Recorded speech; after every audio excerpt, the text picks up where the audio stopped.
दिवशी प्रश्न बदलून टाकतील, दिशाभूल करतील. का व्हायला हवं असं? प्रत्येकाने आपली दक्षता घ्यायला हवी. आणि लोकशाही तंत्र जर आपल्याला बोलण्यापासून पण परावृत्त करण्यात येत असेल, हा अमुक बोलला, तो तमुक बोलला, हा असं का बोलला, त्यांनी कसं बोलायला नको होतं, का व्हायला हवंय असं? का आपल्याला वाणी स्वातंत्र्य नाहीये?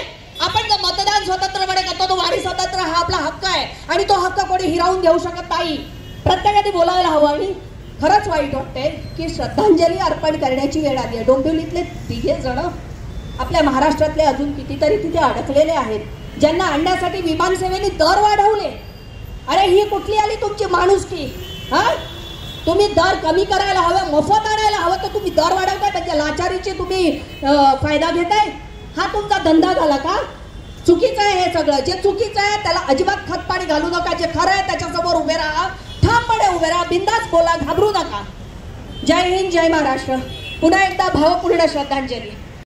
डोंबिवली शिवसेना शहर शाखेच्या वतीने डोंबिवलीचे सुपुत्र हेमंत जोशी, संजय लेले आणि अतुल मोने यांना श्रद्धांजली अर्पण करण्याचा आज कार्यक्रम इथे आम्ही घेतला होता.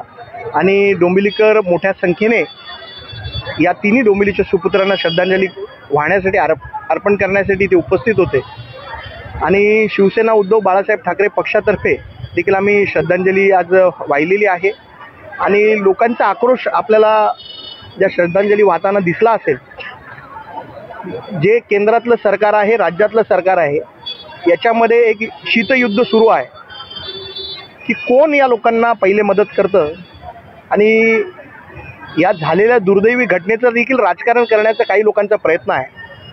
काही लोकांना इव्हेंट साजरा करण्यापासून वेळ मिळत नाही. आणि आपण काल देखील बघितलं असेल, ते एक इव्हेंट साजरा करण्याचा प्रयत्न केला. सर्वसामान्य हे जे तिन्ही परिवारातले लोक आहेत, यांच्या मनावरती काय वेदना झालेल्या आहेत ते विचार करण्याचा कुणीही प्रयत्न केलेला नाही. एक तुटपुंजी मदत, लाज वाटेल अशी मदत राज्य सरकारकडून 5 लाख रुपयाची जाहीर झालेली आहे. मी या मदतीचा तीव्र शब्दामध्ये निषेध करतो. आज त्यांच्या परिवारातले तिन्ही कर्ते पुरुष गेलेले आहेत. त्या परिवाराच्या पाठीशी खंबीरपणे महाराष्ट्र शासनाने उभं राहणं अपेक्षित होतं. परंतु कुठल्याही प्रकारे एक तुटपुंजी मदत, म्हणजे लाज वाटेल अशी मदत या शासनाने केलेली आहे. मी त्याचा तीव्र शब्दामध्ये शिवसेना पक्षातर्फे निषेध करतो.